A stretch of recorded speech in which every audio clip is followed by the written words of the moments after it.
साथियों, इस क्लास में हम कक्षा 10 के गणित विषय की प्रश्नावली 6.3 का अध्ययन करेंगे। ये प्रश्नावली एनसीईआरटी द्वारा जारी किए गए संशोधित सिलेबस 2023-24 पर आधारित होने वाली है। देखिए, 6.3 प्रश्नावली का सबसे पहला क्वेश्चन हमें इस प्रकार से दिया हुआ है। इसमें लिखा हुआ है कि बताइए आकृति 3.34 में दिए गए त्रिभुजों के युग्मों में कौन कौन समरूप है। उस समरूपता कसौटी को लिखिए जिसका प्रयोग आपने उत्तर देने में किया है तथा साथ ही समरूपता त्रिभुजों को सांकेतिक रूप में व्यक्त कीजिए। देखिए, हमने छठी प्रश्नावली की जो प्रारंभिक बात पढ़ी थी या प्रारंभिक जो भाग पढ़ा था उसका पहला भाग, उसमें हमने छठी प्रश्नावली से संबंधित कुछ प्रमेयों के बारे में जिक्र किया था। उस प्रमेयों की अगर हम यहाँ पे दोबारा से बात करें तो वो इस प्रकार से हमने पढ़ी थी। प्रमेय 6.3 का 6.1 और 6.2 का अध्ययन हमने प्रश्नावली 6.2 के लिए किया था। यहाँ पे आगे की प्रमेय जो है उसका हम यहाँ पे उपयोग करेंगे। देखिए, 6.3 प्रमेय ये ऐसी है कि यदि दो त्रिभुजों में संगत कोण बराबर हो तो उनकी संगत भुजाएं एक ही अनुपात में या समानुपाती होती है, इसलिए ये त्रिभुज समरूप होते हैं। यानी कोई भी दो त्रिभुज होते हैं, उन दोनों त्रिभुजों में अगर उनके कोण बराबर होते हैं तो उनकी संगत भुजाएं क्या होगी, समानुपाती होगी। और वो दोनों जो त्रिभुज है जिनके कोण तो बराबर है और भुजाएं समानुपाती है, तो वो कोण क्या होते हैं, समरूप। वो त्रिभुज क्या होते हैं, समरूप होते हैं। और उसको ए समरूपता कहते हैं। एंगल एंगल एंगल, इसको कोण कोण कोण समरूपता भी कह सकते हैं। ध्यान दीजिए, त्रिभुज में अगर कोई भी दो कोण बराबर होते हैं तो भी वहाँ पे एंगल एंगल समरूपता लग जाती है, क्योंकि तीसरा जो शेष बचा कोण है वो त्रिभुज के तीनों कोणों के योग के माध्यम से बराबर ही आएगा। वो आगे हम प्रश्नों को हल करेंगे तब हमें और आगे पता चल जाएगा। अगली अपने प्रमेय 6.4 इस प्रकार से, यदि दो त्रिभुजों में एक त्रिभुज की भुजाएं दूसरे त्रिभुज की भुजाओं के समानुपाती हो, यानी भुजाएं समानुपातन में होती है, तो उनके संगत कोण बराबर होंगे और इसलिए दोनों त्रिभुज समरूप होते हैं। इसको एस समरूपता कहेंगे या साइड साइड साइड समरूपता हम इसको कह सकते हैं, या फिर भुजा भुजा भुजा। ठीक है। अब देखिए, एक समरूपता प्रमेय अपनी है 6.5। यदि एक त्रिभुज का एक कोण दूसरे त्रिभुज के एक कोण के बराबर हो तथा इन कोणों को अंतर्गत करने वाली भुजाएं समानुपाती हो तो दोनों त्रिभुज समरूप होते हैं, जिसको एस समरूपता कहते हैं। इन बातों का ध्यान रखते हुए हम इस प्रश्नों को हल करेंगे। तो देखिए, सबसे पहला हमें त्रिभुज दिया हुआ है ए बी सी और दूसरा त्रिभुज दिया हुआ है पी क्यू आर। ध्यान दीजिए, त्रिभुज ए बी सी एंड त्रिभुज पी क्यू आर में देखिए तीनों कोण दिए हुए हैं, तो हमें कोई से भी कोण समान नज़र आ रहे हैं। जैसे मान लीजिए, इसका जो कोण ए है वो इस पी क्यू ए कोण 60 डिग्री का है, इसमें कोण पी 60 डिग्री का है, तो कोण ए पी के बराबर हो गया। कोण इसका बी है वो इसके 80 डिग्री है, इसका कोण क्यू के बराबर आ गया। और इस त्रिभुज का कोण सी 40 डिग्री का है और इसमें कोण आर 40 डिग्री का है। इसका मतलब A B C P Q R त्रिभुज के समरूप है। त्रिभुज ए बी सी समरूप होने के लिए ये चिन्ह लगाया जाता है। त्रिभुज संगत, देखो, ए के संगत पी, बी के संगत क्यू, सी के संगत आर। ठीक है। और उसमें हमने कौन सी सर्वांग क्षमता लगाई है, ए सर्वांग क्षमता नहीं, समरूपता की हमें यहाँ पे बात करनी है, तो समरूपता हमने लिख दी। ओके, ये अपने पहले बिंदुवत प्रश्न का उत्तर। आप इसको आकृति पहले प्रश्न का पहला बिंदुवत ये प्रश्न हमें यहाँ पे हल कर लिया है हमने। अब देखिए, दूसरे प्रश्न की हम बात करते हैं। इसके दूसरे बिंदुवत प्रश्न की बात करें तो यहाँ पे भुजाएं दी गई है, तो थोड़ा हमें देखना है कि भुजाएं समानुपात में है क्या। जैसे मान लीजिए कि प्राय कर इसमें 2, 3 और 2.5, इसमें 4, 6 और 5। इसका मतलब 2 की भी एक डबल भुजा नज़र आ रही है, 3 की भी एक डबल भुजा नज़र आ रही है और 2.5 की भी एक डबल भुजा में नज़र आ रही है। तो हम इसमें संगत भुजाओं को अनुपातिक रूप में लिखेंगे। जैसे मान लीजिए यहाँ लिखेंगे त्रिभुज ए बी सी की भुजाएं और त्रिभुज पी क्यू आर की भुजाओं के संबंध में हम बात करते हैं। जैसे मान लीजिए कि ए बी कितनी है 2, तो 2 की, इसमें देखो 2 की भी डबल है, 3 की भी डबल एक भुजा है और 2.5 की भी एक डबल भुजा है। तो ए बी की डबल भुजा कौन सी है वो हम यहाँ पे लिखेंगे। एक ए बी की डबल भुजा क्यू आर है। ए बी बटा क्यू आर बराबर है ए बी बटा क्यू आर, ए बी की डबल क्यू आर। यहाँ पे देखो बी सी कितनी है 2.5, 2.5 और इसकी डबल भुजा कौन सी है आर पी, आर से पी है। अब हम लिखें तो यहाँ देखिए एक भुजा है सी ए भुजा, वो किसकी डबल भुजा है सी ए की डबल भुजा कौन सी है पी क्यू। अब देखिए, अब हम देखते हैं कि त्रिभुज अगर ए बी सी की बात करें, त्रिभुज ए बी सी, तो ए बी की संगत भुजा कौन सी है क्यू आर है। ए बी की संगत भुजा कौन सी है क्यू आर, और बी सी की संगत भुजा कौन सी है आर पी।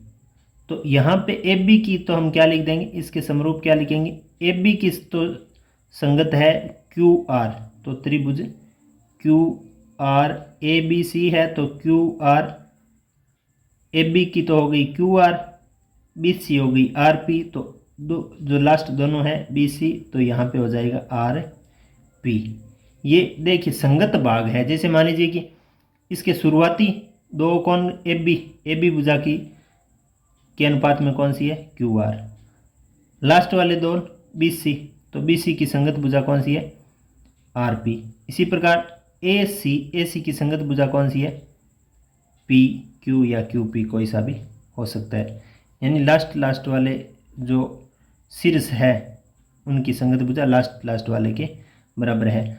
और ये एस समरूपता से हमें प्राप्त हुआ है। एस समरूपता मतलब साइड यानी भुजा समरूपता के माध्यम से हमने यहाँ पे ये प्राप्त किया है। इसको आप अपनी कॉपी में लिखिए, नोट करिए। हम आगे के बिंदुवत प्रश्नों को भी हल करेंगे, इन प्रमेयों का हम यहाँ पे उपयोग करेंगे। देखिए नेक्स्ट हमें ये दो आकृतियाँ नज़र आ रही है तीसरे बिंदुवत प्रश्न में। देखिए 2 की डबल भुजा आ रही है, 3 की डबल भुजा आ रही है, जो 2.7 है उसकी डबल भुजा में नज़र नहीं आ रही है। तो जो डबल भुजाएं नज़र आ रही है अनुपातिक तौर पर, एक साथ देखने से हमें थोड़ा ध्यान देना है कि किस प्रकार की स्थिति यहाँ पे हमें देखने को मिल रही है। जैसे भुजाएं दी हुई है तो भुजाओं के साथ लगभग कैसा संबंध बन रहा है। जैसे 2 की यहाँ 3 गुणी है, लेकिन किसी भी अन्य की 3 गुणी में नज़र नहीं आ रही है, न तो इसकी 3 गुणी भुजा नज़र आई है, न भी इसकी 3 गुणी भुजा नज़र आ रही है। तो एम पी है ना, एम पी, हम त्रिभुजों में इस भुजा की बात करें, जैसे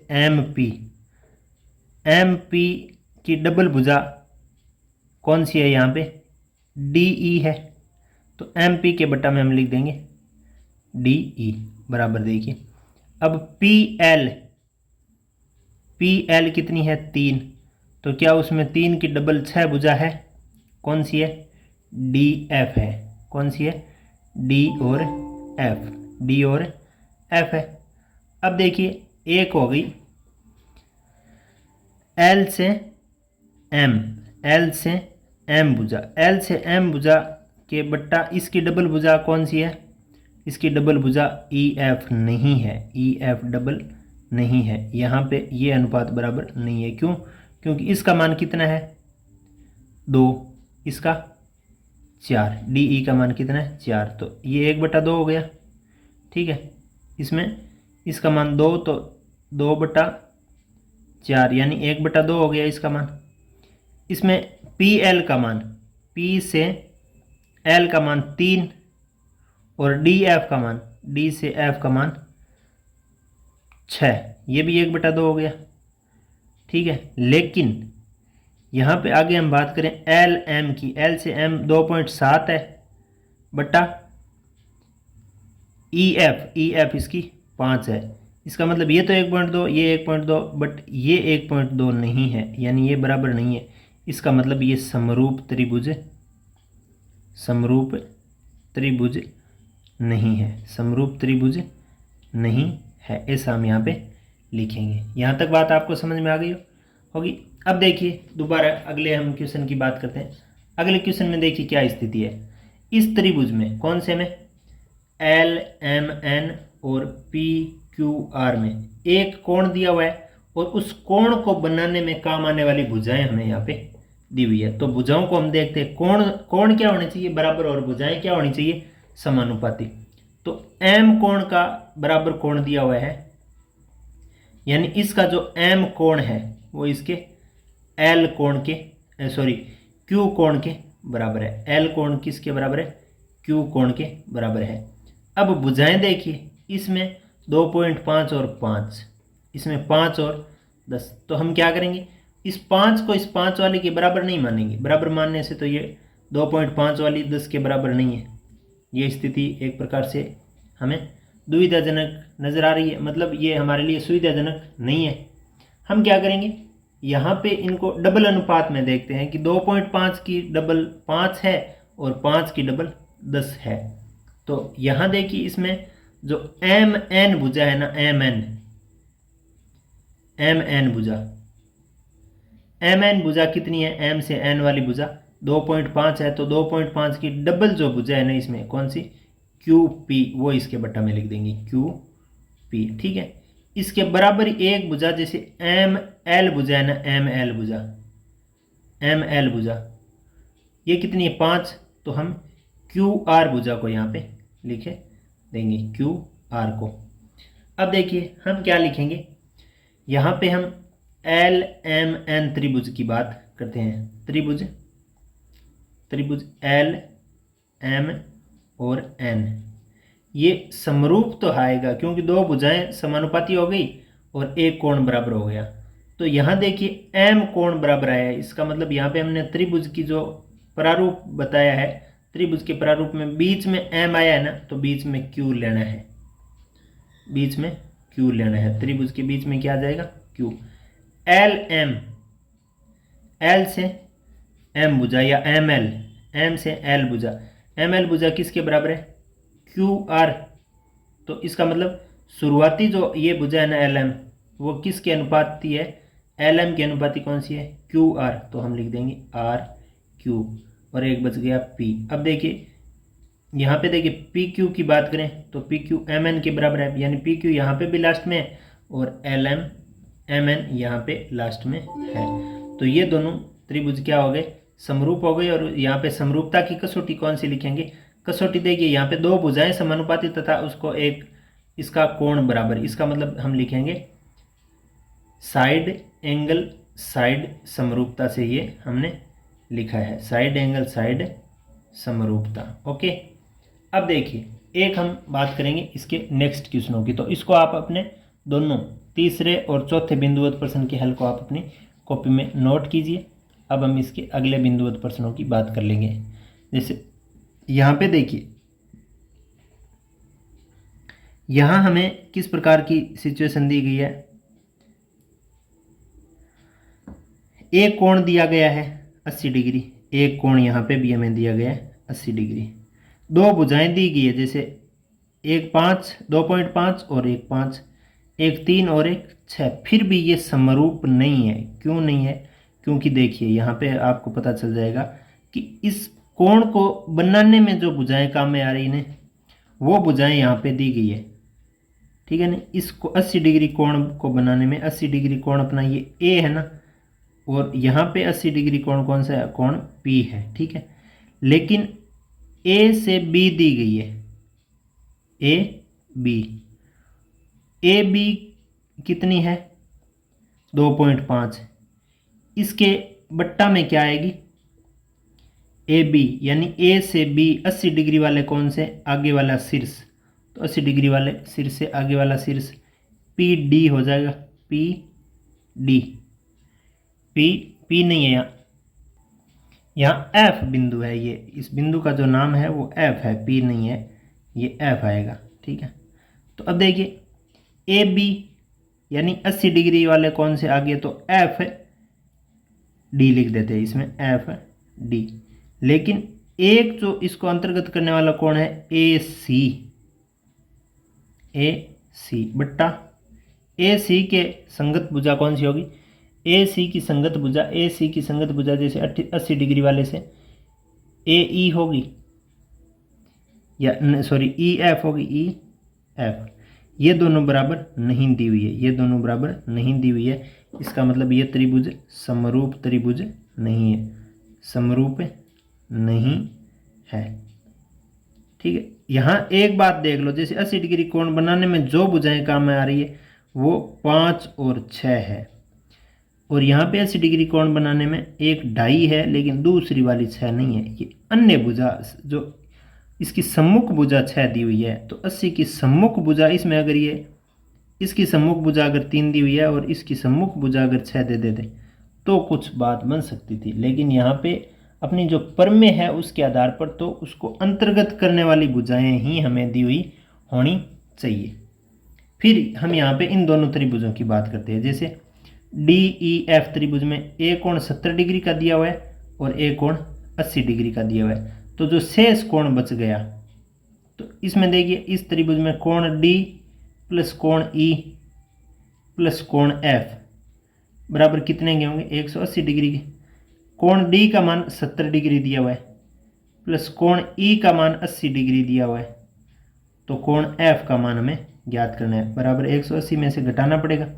यहाँ पे देखिए 70 और 80 कितने हो जाते हैं, 150, और वो कोण एफ ज्ञात करने के लिए 180 डिग्री में से 150 डिग्री घटाने से प्राप्त होगा, यानी जो कोण एफ होगा वो कितने हो जाएगा, 30 डिग्री। इसका मतलब ये कोण कितने डिग्री का है, 30 डिग्री का।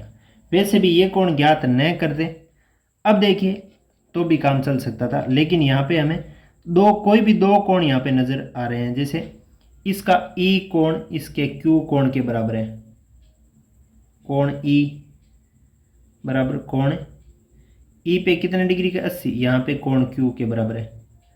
ठीक है, एफ आर के बराबर है, कोण एफ बराबर किसके, कोण आर के। इसका मतलब जो कोण डी है, कोण डी वो इसके जरूरी कोण पी के बराबर होगा। अगर हम त्रिभुज की तीनों भुजाओं का योग, तीनों कोणों का योग 180 डिग्री होता है, वो सूत्र लगाएंगे तो ये कोण पी भी कितने डिग्री का आएगा, 70 डिग्री का आएगा, कोण डी के बराबर ही आएगा। तो यहाँ अगर हम डी ई एफ की बात करें, त्रिभुज डी ई एफ की बात करें, तो वो समरूप किसके हो जाता है, D E F P Q are के समरूप हो जाता है, त्रिभुज पी क्यू आर के समरूप है। ठीक है, ये इस प्रकार से हमने पहले प्रश्न के सभी बिंदुवत प्रश्नों का हल हमने यहाँ पे किया है। इसको आप अपनी कॉपी में नोट करेंगे, लिखेंगे तथा पुनः एक बार अभ्यास जरूर करेंगे। उसके साथ साथ ये जो प्रमेय दी गई है उनको भी आप अपनी कॉपी में नोट करिए, लिखिए तथा एक बार पुनः इसका अभ्यास जरूर कीजिए। नेक्स्ट हम इसके अगले क्वेश्चन के बारे में बात करेंगे।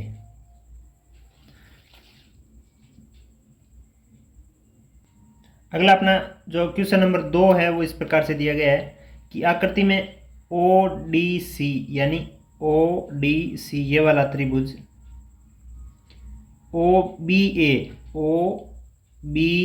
ए इस त्रिभुज के समरूप बताया गया। ओ बी ए, ध्यान देना इनकी जो क्रमागतता है, जैसे क्रम है ओ से डी और सी, वो महत्वपूर्ण बहुत होती है। ओ बी ए कहने का मतलब जो ओ वाला कोण है, वो डी वाला कोण है, वो सी वाला कोण है, वो क्रमशः ओ बी और ए वाले कोण के बराबर होते हैं। ये अनिवार्य तौर पर, या ओ डी का अनुपात ओ बी के साथ, ओ सी का अनुपात ओ ए के साथ, और ओ सी का अनुपात डी सी का अनुपात बी ए के साथ, और ओ सी का अनुपात ओ ए के साथ, ऐसा यहाँ पे ये संबंध होता है। समरूपता में ऐसा हमने पढ़ा है। अब देखिए नेक्स्ट हम इसकी बात करें तो यहाँ पे ये कोण दिया गया है बी ओ सी, कोण 125 डिग्री का दिया गया है, और सी ओ डी CDO कोण है, CDO कोण है वो दिया गया है 70 डिग्री। अब हमें क्या क्या पूछा गया है, DOC ये वाला पूछा गया है, DCO ये वाला पूछा गया है, और एक पूछा गया है AOB ये वाला कोण। तो चलिए हम इसको सॉल्व करते हैं। तो सबसे पहले हम इसमें लिखते हैं कोण, ये अंदर वाला कोण।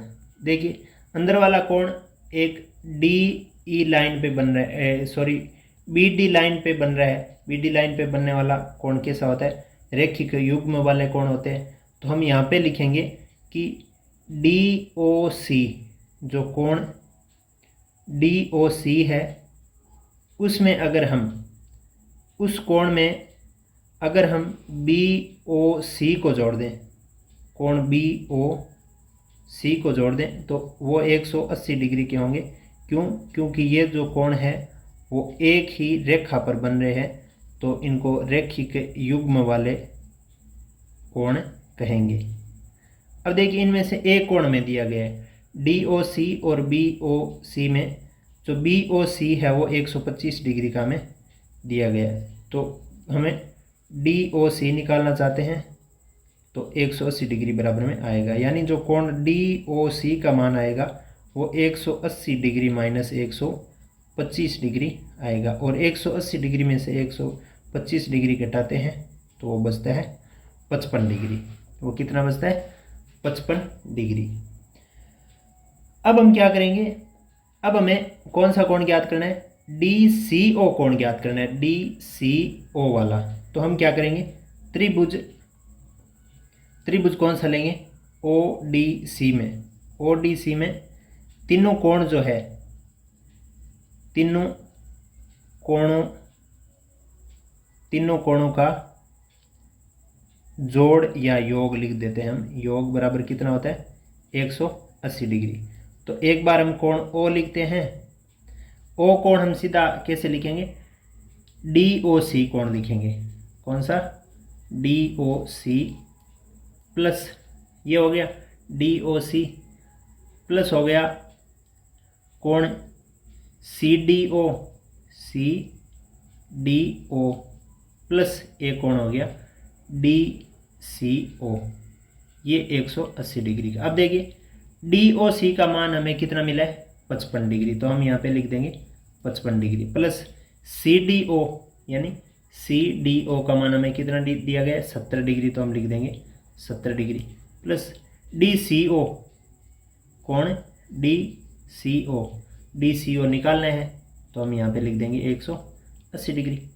अब देखिए क्या करेंगे हम, अगर इस DCO का मान निकालना चाहते हैं, कोण DCO का, तो वो कितना माना जाएगा, वो माना जाएगा 180 डिग्री माइनस कितना हो जाएगा, इन दोनों का जोड़ कितना होता है, 125 डिग्री होता है, यानी बराबर कितना आ गया, 55 डिग्री। यानी एक प्रकार से ये जो दूसरा जो कोण था ये वाला, ये भी 55 आ गया, ये पहले वाला भी 55 आया था, दूसरे वाला भी 55 हमें प्राप्त हुआ है। अब हम क्या करेंगे, अब कौन सा कोण ज्ञात करना है, AOB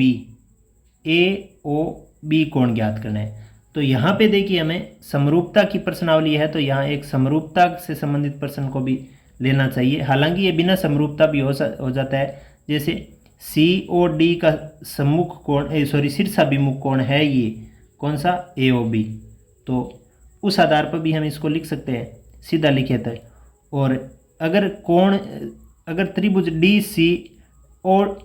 ODC जो एक त्रिभुज है अपना ODC, वो हमें समरूप दिया गया है त्रिभुज OBA के। इसका मतलब क्या होता है कि इस त्रिभुज में ऊपर वाला त्रिभुज है ODC और नीचे वाला है OBA। इसका मतलब ये हुआ कि इस त्रिभुज का कोण O इसके O के बराबर है, इसका कोण D इसके कोण B के बराबर है, और इसका कोण इसका कोण C जो है वो इसके कोण A के बराबर है। यहाँ पे देखिए अब हम बात करते हैं ओ कोण की बात करते हैं। तो ओ कोण वास्तव में जो इस त्रिभुज का ओ कोण है ना, ओ बी ए का ओ कोण, ये वाला, ये कोण वास्तव में कैसे लिखेंगे हम, कोण ए ओ बी लिखेंगे। नीचे वाले त्रिभुज में ए ओ बी लिखेंगे और ऊपर वाले त्रिभुज में हम लिखेंगे बी ओ बी, ए ओ बी, और नीचे वाले त्रिभुज में हम लिखेंगे डी ओ सी, कोण डी ओ सी, कोण लिखेंगे डी ओ सी। अब देखिए डी ओ सी मतलब डी ओ सी ये वाला कोण, डी ओ सी वाला कोण ए ओ बी ये इस वाले कोण के बराबर है। समरूपता से हमने यहाँ पे लिया है कि समरूपता के संगत भाग बराबर होते हैं, संगत कोण बराबर होते हैं। तो यहाँ पे जो ए ओ बी का मान आ जाएगा ना, कोण ए ओ बी का, वो आ जाएगा इसके कोण डी ओ सी के बराबर। तो कोण ए ओ बी का मान कितना है, डी ओ सी का मान यहाँ पे देखो, डी ओ सी का मान 55 डिग्री है, तो ये आ गया 55 डिग्री। ये अपना तीसरी जो प्रश्न की बात थी उसको भी हमने यहाँ पे हल कर लिया है। तो इस प्रकार से इस दूसरे प्रश्न के हल को आप अपनी कॉपी में लिख लीजिए, नोट कर लीजिए, समझ लीजिए तथा एक बार पुनः इसका स्वयं अभ्यास जरूर कीजिए। नेक्स्ट पैनल पर हम इसके नेक्स्ट क्वेश्चन की बात करेंगे। क्वेश्चन नंबर अपना 3 इस प्रकार से दिया गया है कि समलंब ए बी सी डी कोई चतुर्भुज है, समलंब चतुर्भुज है जिसमें ए बी डी सी के समानांतर है, यानी ए बी समानांतर है डी सी है कि विकर्ण ए सी व बी डी, विकर्ण ए सी व बी डी परस्पर ओ पर प्रतिच्छेदित करते हैं। दो त्रिभुजों की समरूपता कसौटी का प्रयोग करते हुए दर्शाइए कि ए ओ बटा ओ सी और बी ओ बटा ओ डी है। देखिए यहाँ पे क्या दिया गया है कि ए बी सी डी कोई समलंब चतुर्भुज दिया गया है। तो इस प्रकार से समलंब चतुर्भुज ऐसा चतुर्भुज होता है जिसमें आमने सामने की भुजाओं का एक जोड़ा समानांतर होता है। वो कैसा चतुर्भुज होता है, समलंब होता है। तो हमें क्या करना पड़ेगा, प्रश्न के अनुसार एक सबसे पहले आकृति बनानी पड़ेगी। देखिए ये हमने ऐसी आकृति बना ली है, ए से बी, बी से सी और सी से डी, ऐसी एक चतुर्भुज की आकृति है जिसमें ए बी के समानांतर जो रेखा है वो है डी सी। ए बी के समानांतर कौन सी रेखा है, डी सी है। और इनके जो दोनों विकर्ण हैं, कौन कौन से विकर्ण, ए सी व बी डी, ए सी विकर्ण ये हो गया और बी डी विकर्ण ये हो गया। ये दोनों विकर्ण कहाँ पे प्रतिच्छेदित करते हैं, ओ पे। हमें यहाँ पे ओ बिंदु नजर आ रहा होगा। अब देखिए जो समांतर चतुर्भुज होते हैं, जो समांतर रेखाएं होती है उनको जो तिर्यक रेखा काटती है, इन दोनों समांतर रेखाओं को ए बी और डी सी को एक तिर्यक रेखा ए सी काट रही है। तो यहाँ पे जो कोण बन रहे हैं वो एकांतर कोण होते हैं, ये बराबर होते हैं। और इन दो समांतर रेखाओं को एक तिर्यक रेखा बी डी भी काट रही है, वो आपस में क्या होंगे, बराबर होंगे। इन बातों का हमें क्या लेना है, उपयोग करना है। इन बातों का प्रयोग करते हुए हम इस प्रश्न को हल करेंगे। तो देखिए इस प्रकार से हमने ये आकृति बना ली है। अब आकृति में देखिए सबसे पहले हम लिखते हैं कि डी ओ सी, अपना त्रिभुज डी ओ सी कौन से, और डी ओ सी ये त्रिभुज, और बी ओ ए, बी ओ ए ये त्रिभुज, ये ऊपर वाले आमने सामने की जो ऊपर नीचे वाले त्रिभुज हैं, इन दोनों त्रिभुजों को लेके हम हल करेंगे।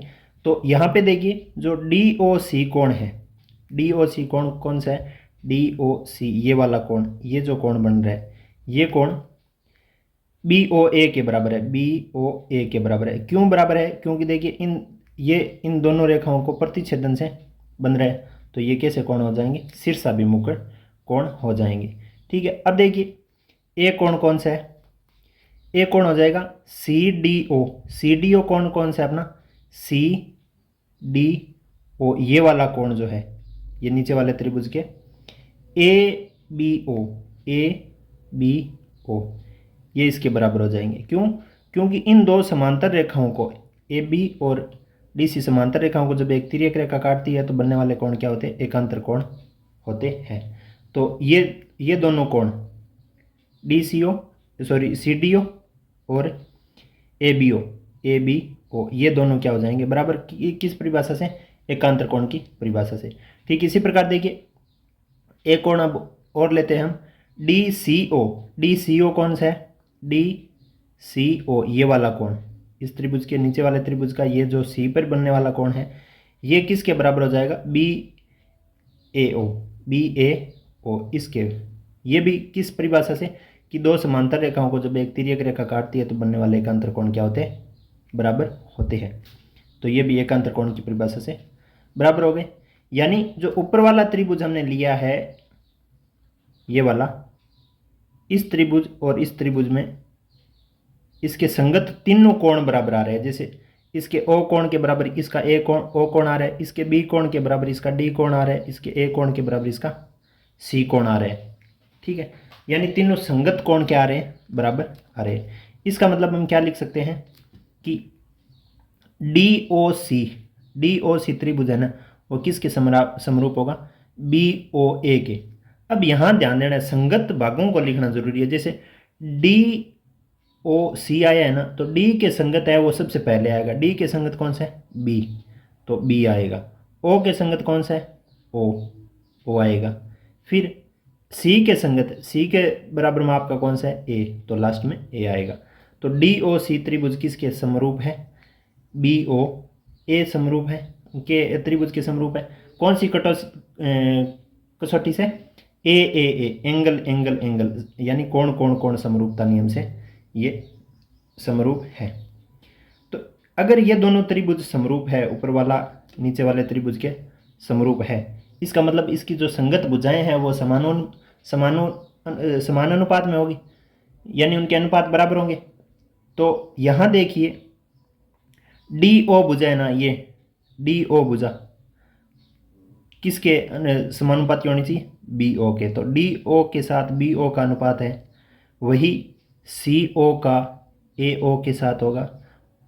ठीक है, वही सी डी का भी ए बी के साथ वही होगा, लेकिन यहाँ आवश्यकता नहीं है क्योंकि हमें ए ओ बी ओ सी ओ और डी ओ के बारे में बात करनी है। तो दोनों त्रिभुजों की दो दो भुजाएं, यानी तीनों ही भुजाएं समानुपात में होती है। यहाँ पर अगर हमें और लिखना हो तो हम लिख सकते हैं कि डी सी भुजा अपॉन ए बी भुजा का अनुपात भी इन अनुपातों के बराबर ही आएगा, क्योंकि समरूप त्रिभुजों के संगत भुजाएं क्या होती है? समानुपाती होती है। अब यहाँ पे देखिए डी ओ बटा बी ओ लिख दिया और सी ओ बटा ए ओ लिख दिया, लेकिन प्रश्न की जो मांग थी उसके अनुरूप प्रश्न का उत्तर हमें नहीं मिला। तो हम क्या करेंगे? इनका व्युत्क्रम कर देंगे। जैसे बी ओ बटा डी ओ को हम उल्टा लिख देंगे और सी ओ बटा ए ओ को भी हम घुमा के लिख देंगे। तो जो प्रश्न में पूछा गया है ए ओ बटा सी ओ किसके बराबर? ओ बी बटा ओ डी। ओ बी लिख दो या बी ओ लिख दो, एक ही बात है, ओ बी बटा ओ डी के बराबर है। ये इसका हमें उत्तर प्राप्त हो गया। इस प्रश्न के उत्तर को आप समझ गए होंगे। इसको आप अपनी कॉपी में लिखिए, नोट करिए तथा एक बार स्वयं इसका अभ्यास जरूर कीजिए। नेक्स्ट पैनल पर हम नेक्स्ट क्वेश्चन की बात करेंगे। अगला अपना चौथा क्वेश्चन इस प्रकार से हमें दिखाई दिया हुआ है कि आकृति में क्यू आर बटा क्यू एस, क्यू टी बटा पी आर तथा कोण 1 बराबर कोण 2 है। आकृति में दी गई है यहाँ पे, ये हम देखेंगे। दर्शाइए कि त्रिभुज पी क्यू एस समरूप है टी क्यू आर के। तो देखिए इस प्रकार की आकृति हमें दी गई है। आकृति में हमें क्या क्या नजर आएगा? पी क्यू आर त्रिभुज आएगा और पी यानी टी क्यू आर एक बड़ा त्रिभुज है, उसके अंदर पी क्यू एस एक छोटा त्रिभुज है। इस त्रिभुज के इस शीर्ष को मिलाया गया है। यहाँ पे कोण नंबर 1 दिया गया है, यहाँ पे कोण नंबर 2 दिया गया है। बताया गया है कि कोण नंबर 1 कोण नंबर 2 के बराबर है, ऐसा इस प्रश्न में बताया गया है। और जो क्यू आर का अनुपात है, क्यू आर कौन सा? क्यू आर का अनुपात जो क्यू एस के है, एस के साथ है, क्यू एस के साथ है, वही अनुपात क्यू टी का यानी क्यू टी का पी आर के साथ है। ध्यान देना, पी आर के साथ, इस पी आर के साथ है। अब यहाँ पे ही कुछ बात हमें नोट करने वाली हो जाएगी। हम क्या इसमें नोट करेंगे? देखिए इसमें देखिए हम सॉल्व करेंगे तो सबसे पहले हम लिखते हैं कि त्रिभुज पी क्यू आर, कौन सा त्रिभुज? पी क्यू आर, ये वाला त्रिभुज जिसमें कोण नंबर 1 और कोण नंबर 2 दोनों बराबर कोण हमें दिए हुए हैं। इसमें कोण पी क्यू आर यानी पी क्यू आर ये वाला कोण जो 1 नंबर पे लिखा हुआ था, और पी आर क्यू जिसको हमने 2 नंबर लिख के दिया हुआ था, ये दोनों कोण बराबर है। ध्यान रखना किसी भी त्रिभुज में 2 कोण बराबर होते हैं तो उसकी सम्मुख भुजाएं भी क्या होती है, बराबर होती है। तो इसका मतलब इस 1 नंबर की सम्मुख भुजा इस त्रिभुज में पी क्यू आर में बात करें तो 1 नंबर की पी आर भुजा हो गई, पी आर किसके बराबर होगी, इस 2 नंबर की सम्मुख भुजा पी क्यू के बराबर होगी। तात्पर्य ये हुआ कि कोण बराबर है तो इसकी संगत भुजाएं सम्मुख भुजाएं क्या होगी, बराबर होगी। इसका मतलब जो पी क्यू है वो पी आर के बराबर होगा। ये 1 नंबर समीकरण हमने दे दी। अब यहाँ पे देखिए क्या दिया गया है, ऐसा दिया गया है कि क्यू आर बटा क्यू एस है, यानी क्यू आर बटा क्यू एस का जो अनुपात है, क्यू आर और क्यू एस का जो अनुपात है वही अनुपात क्यू टी बटा पी आर का है, क्यू टी बटा पी आर का है। और हमने दोनों कोणों की सम्मुख भुजा यानी समान कोणों की सम्मुख भुजा होने के कारण इस पी आर के बराबर हमने पी क्यू को 1 नंबर समीकरण में लिखा है। तो समीकरण नंबर 1 से हम देखिए क्यू टी बटा पी आर है, उसकी जगह हम क्यू टी बटा क्यू पी लिख देंगे, क्यू टी बटा पी आर की जगह हम क्या लिख देंगे, क्यू पी लिखेंगे। ठीक है, देखिए यहाँ पे ये बात जो है ये प्रश्न में जैसी है वैसी की वैसी लिखी हुई है, लेकिन पी आर की जगह हम क्या लिख देंगे, क्यू टी लिख देंगे, क्यू पी लिख देंगे, क्यू पी या पी क्यू भी इसको बोल सकते हैं। क्यों, क्योंकि ये दोनों जो भुजाएं हैं पी आर और पी क्यू, ये दोनों समान कोण की सम्मुख भुजाएं तो दोनों आपस में बराबर होती है। अब देखिए नेक्स्ट स्टेप में हम इसमें चलते हैं समीकरण नंबर 1 से। ऐसा लिखने के बाद हमें यहाँ पे त्रिभुज पी क्यू एस त्रिभुज अपना कौन सा है, पी क्यू एस ये वाला जो त्रिभुज है, इस त्रिभुज की और टी क्यू आर ये बड़े वाले त्रिभुज की, इन दोनों त्रिभुजों को यहाँ पे नोट करना है, लिखना है। इन त्रिभुजों में अगर देखें तो ऐसा दिया गया है कि क्यू आर कौन सा हो गया, ये बड़े वाली भुजा बट्टा क्यू एस इस छोटे वाले त्रिभुज की ये नीचे वाली भुजा। ठीक है, इसका अनुपात क्यू टी यानी इसकी ये बड़े वाले त्रिभुज की इस तरफ वाली भुजा क्यू पी यानी इस छोटे वाले त्रिभुज की इस भुजा के अनुपात के बराबर है। यानी दो भुजाओं का जो अनुपात है वो बराबर आया हुआ है। और यहाँ पे ये कोण बराबर दिया गया है, ये कोण छोटे वाले त्रिभुज में भी कोण क्यू है और बड़े वाले त्रिभुज में भी कोण क्यू है। इसका मतलब दोनों त्रिभुजों के एक एक तो कोण बराबर हो गए, उभयनिष्ठ होने के कारण हो गए, और भुजाओं का अनुपात बराबर दिया हुआ है इसलिए ये भुजाओं का अनुपात भी बराबर हो गया।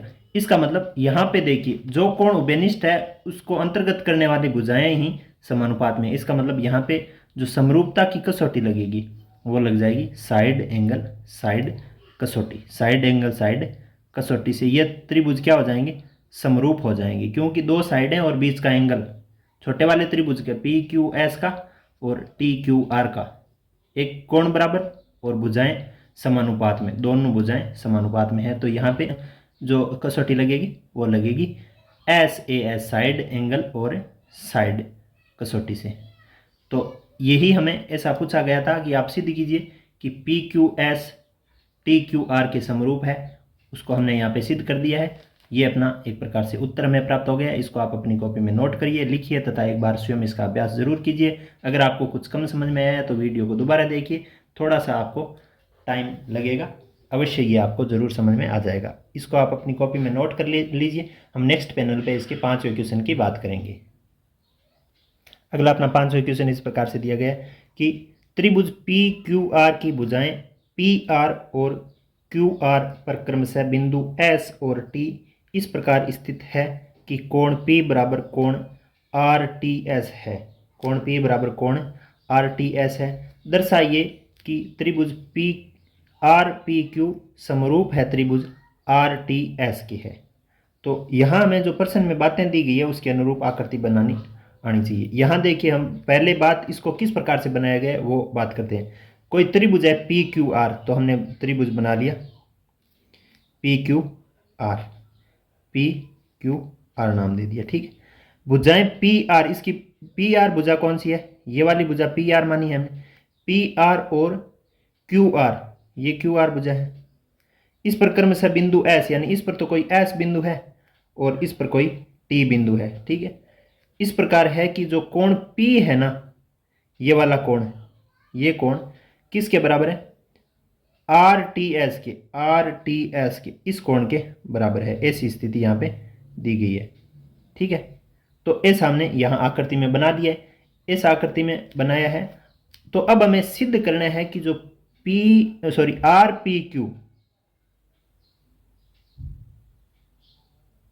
आर पी क्यू ये वाला त्रिभुज है, वो किसके समरूप सिद्ध करना है? समरूप का मतलब कोण तो बराबर तथा भुजाएं समानुपात में सिद्ध करनी है। आर टी एस अपना कौन सा है? आर टी एस इस त्रिभुज के समरूप में सिद्ध करना है। किसको? आर पी क्यू को आर टी एस के समरूप सिद्ध हमें करना है। तो चलिए हम स्टार्ट कर लेते हैं। हम यहाँ पे दो त्रिभुज लेंगे। कौन कौन से त्रिभुज लेंगे? त्रिभुज आर पी क्यू जो हमें समरूप सिद्ध करना है, उन्हीं दोनों त्रिभुजों को यहाँ पे हम ले लेते हैं। आर पी क्यू ये वाला हो गया, आर पी क्यू ये वाला बड़े वाला, और आर एस टी यहाँ ध्यान देना, हमने आर एस टी लिया है और हमें आर टी एस को समरूप सिद्ध करना है। यानी संगत भाग यहाँ पे बहुत महत्वपूर्ण होते हैं समरूपता में। संगत भाग ही, जैसे क्रमबद्ध तरीके से जो कोण, अगर आर के संगत कोण ये आर होना चाहिए, P का संगत कोण ये S होना चाहिए और Q का संगत कोण ये T होना चाहिए, तब ये दोनों समरूप हो सकते हैं। लेकिन हमें क्या पूछा गया है कि P के संगत P बताइए, R के संगत R बताइए, P के संगत T बताइए और Q के संगत S बताइए। इस प्रकार की सिचुएशन हमें यहाँ पे दी गई है। तो यहाँ देखते हैं हम दोनों त्रिभुजों में R P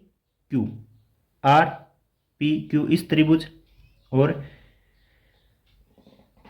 R S T इस त्रिभुज में हम देखते हैं कि जो कोण आर टी एस है, कौन सा? आर टी एस, इस छोटे वाले त्रिभुज की बात चल रही है।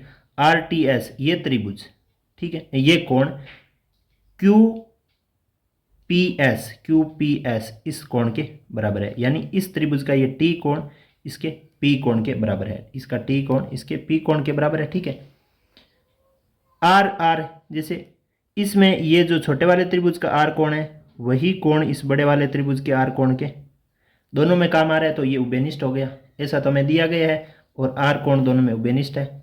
ठीक है, तो यहाँ पे देखिए एंगल कसौटी होगी। जैसे हमने पढ़ा था कि कोई भी अगर त्रिभुज, किन्हीं भी दो त्रिभुजों के दो कोण बराबर होते हैं, तो यहाँ पे देखिए, यहाँ अब हम अगर बात करें, यहाँ पे दो कोण बराबर आ गए। कौन कौन से? ये टी कोण इस पी कोण के बराबर आ गया और ये आर कोण इस आर कोण के बराबर आ गया। छोटे वाले त्रिभुज और बड़े वाले त्रिभुज में उभयनिष्ठ होने के कारण इसका मतलब हम क्या लिखेंगे? पी क्यू आर किसके बराबर होगा? सॉरी, आर पी क्यू हम त्रिभुज लिखेंगे। आर पी क्यू त्रिभुज किसके बराबर होगा? यानी बड़े वाला त्रिभुज आर पी क्यू। तो आर के बराबर छोटे वाले त्रिभुज का आर ही बराबर है, तो आर के बराबर आर। ठीक है, पी कोण क्या? यहाँ पी कोण 2 नंबर पे पी कोण है, बड़े वाले त्रिभुज का पी कोण छोटे वाले त्रिभुज के टी कोण के बराबर है, तो बीच में क्या आएगा? पी की जगह टी आएगा। क्यू क्या शेष बच गया कोण? इस बड़े वाले त्रिभुज के शेष बच गए कोण के बराबर ही आएगा। बड़े वाले कोण का शेष बचा कोण छोटे वाले त्रिभुज के शेष कोण के बराबर होगा। तो यहाँ पे ये संगत भागों की हमने व्यवस्थित लिखते हुए, संगत भागों को व्यवस्थित लिखते हुए यहाँ पे इन दोनों त्रिभुजों को क्या बता दिया? समरूप बता दिया। और यहाँ पे एंगल हमें कसौटी लिखनी है, क्योंकि दो कोण इस त्रिभुज के और इस त्रिभुज के आपस में दो कोण बराबर हैं। ठीक है, दो कोण बराबर होते हैं, तो वहाँ पे एंगल कसौटी से ये दोनों त्रिभुज क्या हो जाएंगे? समरूप हो जाएंगे। उम्मीद करते हैं कि ये बात आपको समझ में आ गई होगी। समझ में आई है तो आप इसको नोट करिए, लिखिए तथा एक बार पुनः अभ्यास कीजिए। कुछ कम समझ में आया है तो इसको आप एक बार दोबारा से इसको देख सकते हैं। नेक्स्ट पैनल पर हम इसके नेक्स्ट क्वेश्चन की बात करेंगे।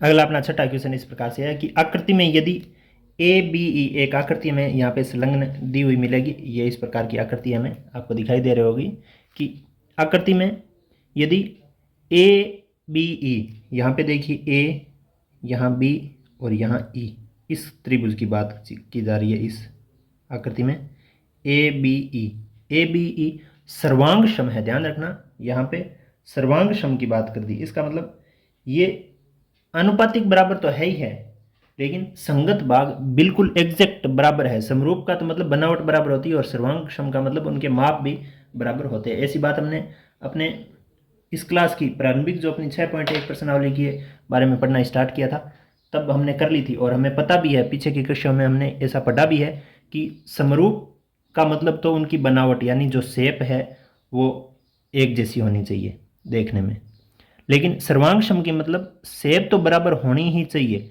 उसके साथ साथ उसके आमाप भी बराबर होने चाहिए, तो वो समरूप त्रिभुज क्या, समरूप आकृतियां क्या होती है, सर्वांगक्षम होती है। यहाँ पे ए बी ई ये वाली जो आकृति है ए बी ई वाली, ये सर्वांगक्षम बताई गई है। कौन किसके, ए सी डी के, ए सी और डी के। इसका मतलब इसके जो तीनों भुजाएं हैं वो तीनों भुजाओं के बराबर, तीनों कोण है वो इस त्रिभुज के तीनों कोण के बराबर।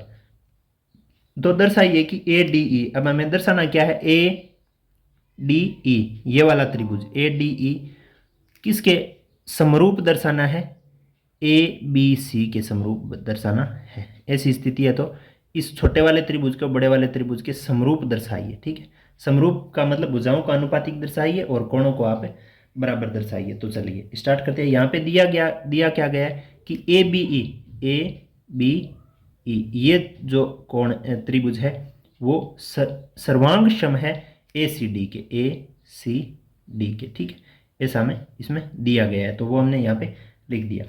इसका मतलब क्या हुआ कि इसकी जो ए बी लाइन है ना, इस त्रिभुज की ए बी लाइन, ये इस ए बी ई की ए बी लाइन इस ए सी डी की ए सी लाइन के बराबर होगी, और बी ई लाइन इसकी सी डी के बराबर होगी, और ए ई लाइन इसकी ए डी के बराबर होगी। ऐसा ये सिचुएशन या स्थितियां बनती है सर्वांग क्षमता में। तो यहाँ हम दो बातें लिखेंगे कि अगर सर्वांगक्षम है तो सर्वांगक्षम त्रिभुजों की संगत भुजाएं क्या होती है, बराबर होती है।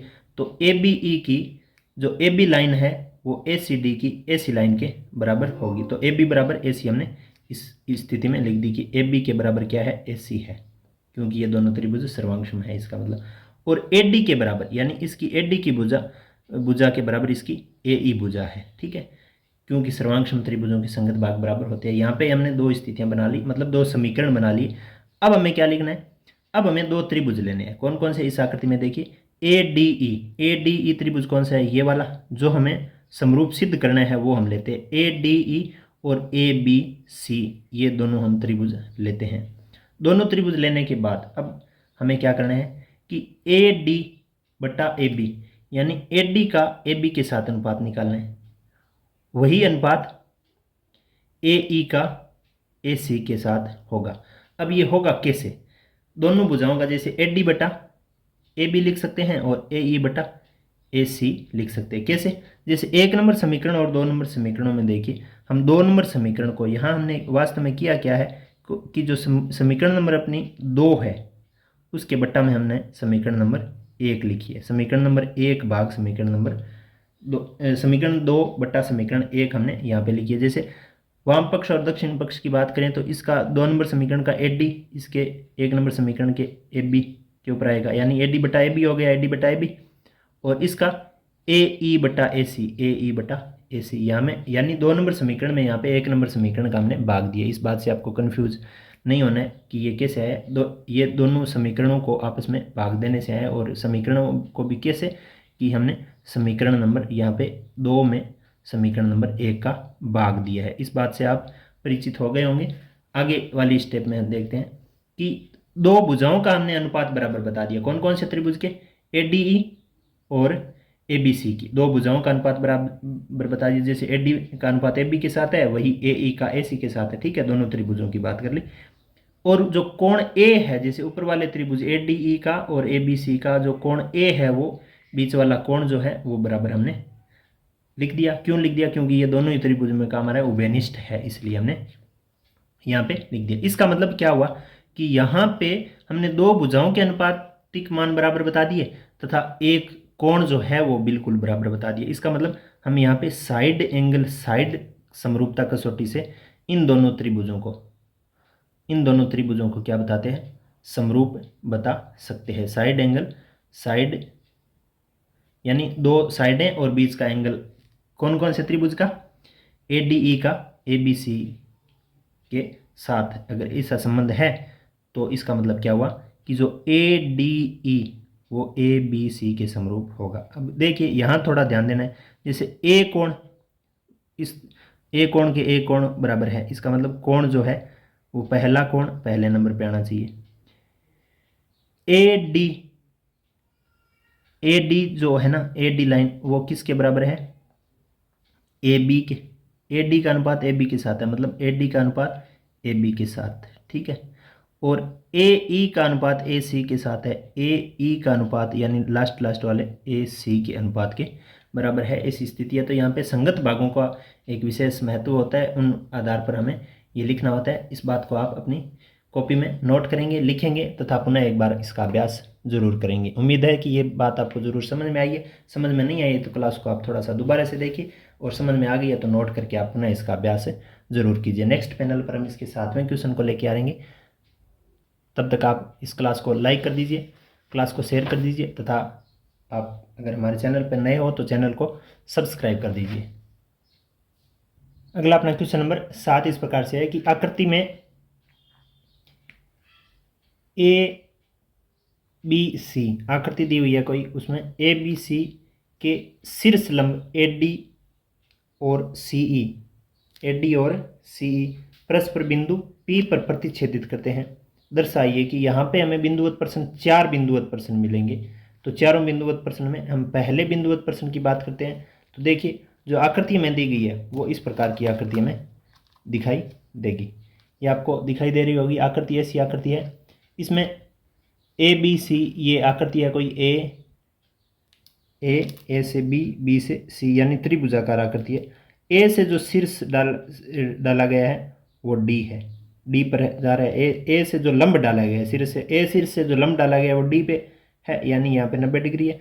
और C से जो लंब डाला गया है वो इसकी सम्मुख भुजा के जहाँ पे मिल रहा है वहाँ ई बिंदु है, और यहाँ पे इसका मतलब 90 डिग्री कोण होगा। ऐसा इस प्रश्न में दिया गया है। नेक्स्ट इसमें पूछा क्या जा रहा है, देखिए इसमें पूछा जा रहा है कि सबसे पहली बात इसमें ऐसी पूछी जा रही है कि AEP त्रिभुज अपना कौन सा हो जाएगा, AEP ये वाला त्रिभुज, इस त्रिभुज को आप समरूप बनाइए CDP के, CD और P के, इन दोनों त्रिभुजों के समरूप बताइए। तो चलिए हम इसके लिए क्या करते हैं, इस आकृति में इन दोनों त्रिभुजों को लेते हैं। कौन कौन से त्रिभुजों को, AEP त्रिभुज ये होगा अपना, ठीक है, AEP त्रिभुज, और इन दोनों त्रिभुजों की ही बात करेंगे। AEP ये वाला त्रिभुज और CD और P ये वाला त्रिभुज, इन दोनों त्रिभुजों की हम यहाँ पे बात करेंगे। तो देखिए इन दोनों त्रिभुजों में क्या स्थिति हो जाती है। हम इस आकृति में अगर बात करें तो इन दोनों त्रिभुजों में APE कोण कौन सा है, APE ये कोण, CPD इस कोण के बराबर है, क्योंकि ये एक भुजाओं को प्रतिच्छेदन से बनने वाले शीर्षाभिमुख कोण है। तो ये दोनों कोण APE कोण किसके बराबर होगा, CPD के बराबर होगा, शीर्षाभिमुख कोण है इसलिए, ठीक है। इस त्रिभुज में नीचे वाले त्रिभुज का ये कोण जो है वो इस त्रिभुज के इस कोण के बराबर होगा, क्योंकि शीर्षाभिमुख कोण है।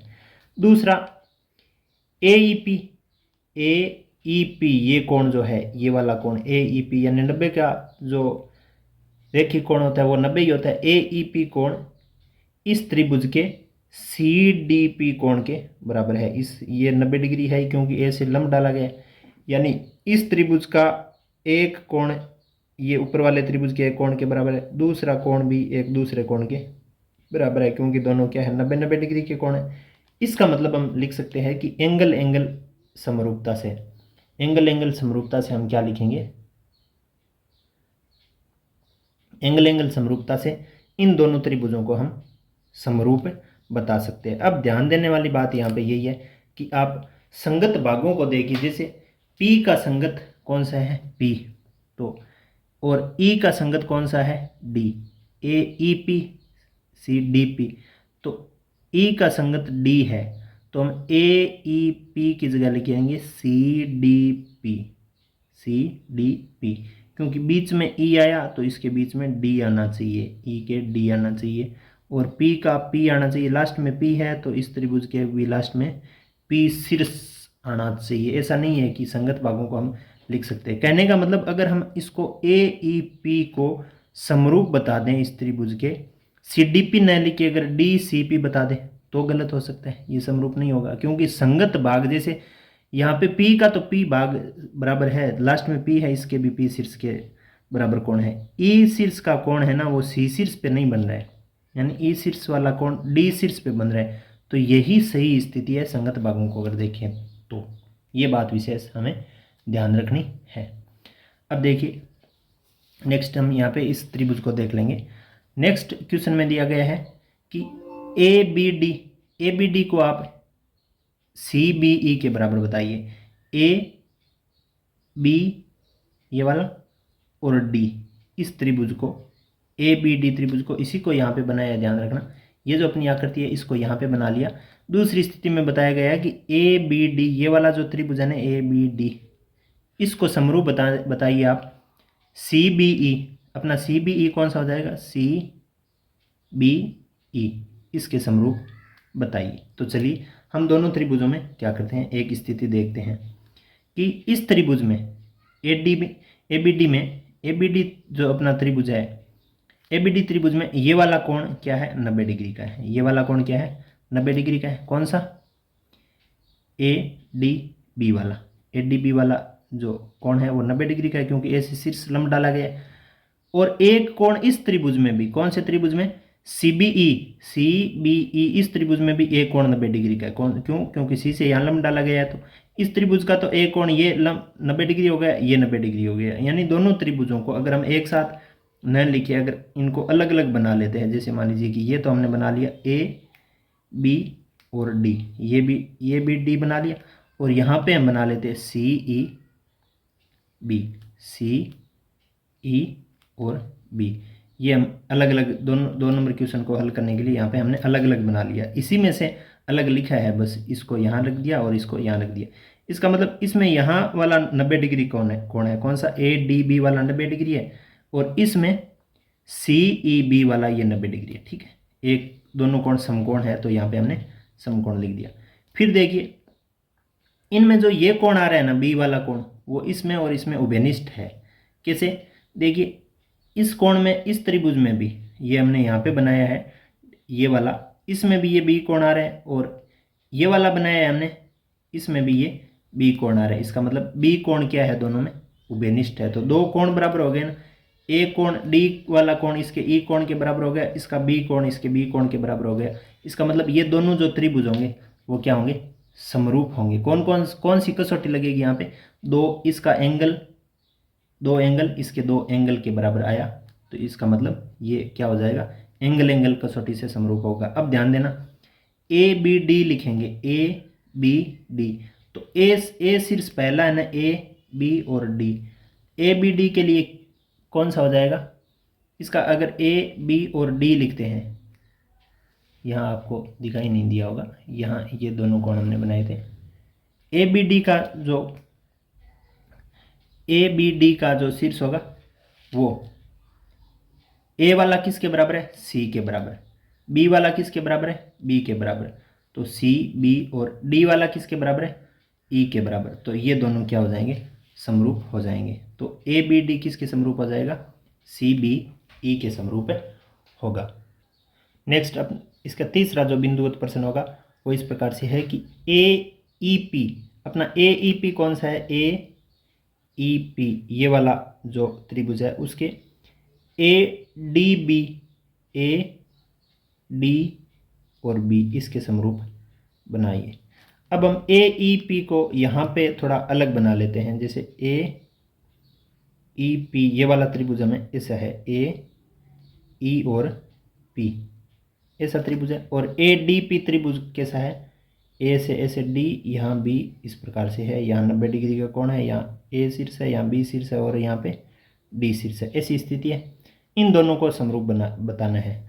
तो हम क्या लेंगे, इन दोनों को अलग अलग, जैसे ए ई पी को ले लिया, ए ई पी को ले लिया, और ए डी बी को ले लिया, ए डी बी को ले लिया। ठीक है, अब यहाँ पे देखिए, यहाँ हम बात करें तो इसमें जो कोण है ना अपना ए ई पी, इस त्रिभुज का ए ई पी कोण समकोण है और इस त्रिभुज का ए डी बी कोण समकोण है। इसका मतलब एक कोण इस त्रिभुज के एक कोण बराबर आ गया, एक एंगल की बात हो गई।